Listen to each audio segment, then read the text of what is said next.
Hey guys, good morning. Welcome back to our channel, the Eaton Squad. My name is Eddie. So for today's update, this might get your eyebrows raising. If you think that Etravel is bad already when you arrive in the Philippines, or if you plan on traveling to the Philippines, this update from the Bureau of Immigration will get you more upset. Let's find out what it is. Details coming right up.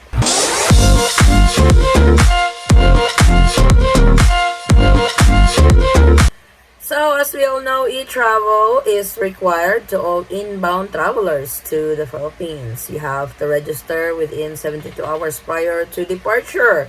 The QR code will be checked upon departure from your country of origin.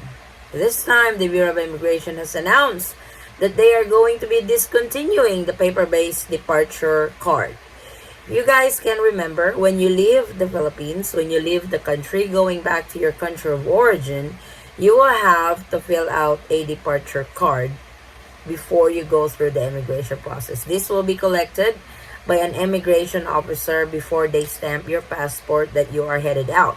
But here's the catch. The Bureau of Immigration announced that they will be discontinuing the use of paper-based departure cards starting May 1st. That's actually good because that's one less paperwork that you have to fill out when you are leaving the country.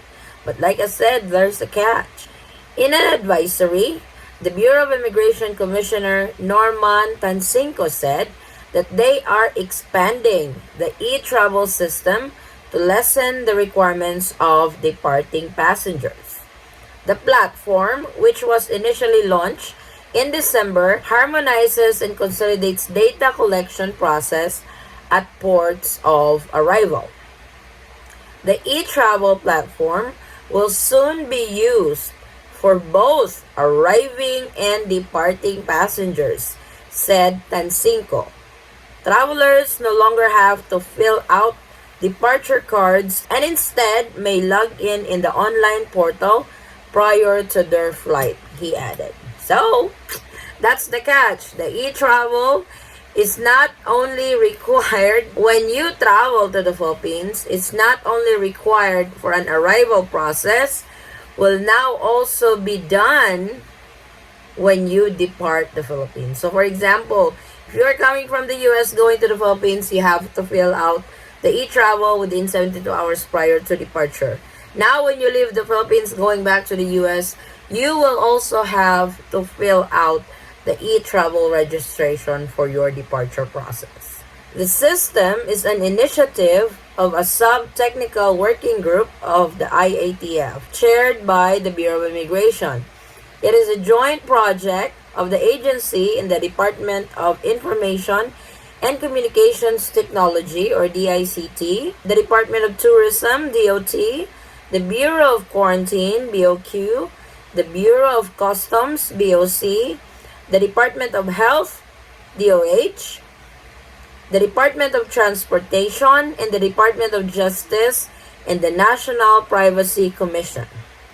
According to Etravel Technical Working Group Chairperson Dennis Javier, starting April 15, departing passengers may log into the platform not later than 72 hours to not later than 3 hours from the scheduled time of your flight. So, if you are departing from the Philippines, you can register within that 72-hour time frame. It's the same thing when you register when you travel to the Philippines. You can register prior from departure from the Philippines going back to your country of origin not later than 3 hours also. In short, you can still register on the day of your flight. For example, if your flight is at 11 o'clock at night, you can register around 8 o'clock at night. And that still be good. For sure, this is still going to be a QR code that you will present at the check-in counter before you depart the Philippines. Please note that will start on April 15.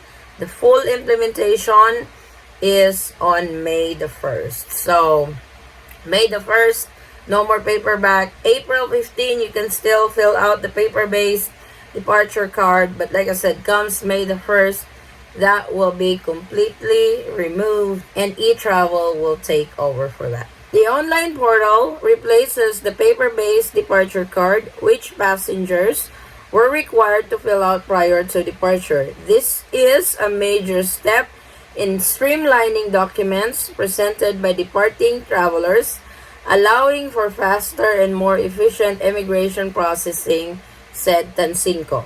The Etravel website will be accessed at etravel.gov.ph and is free of charge. So as soon as this portal is available to departing passengers from the Philippines, we'll definitely make a tutorial and I will update you guys when this has started. But like I said, April 15, departing passengers will now have to register with Etravel. So one less paperwork, more registration online.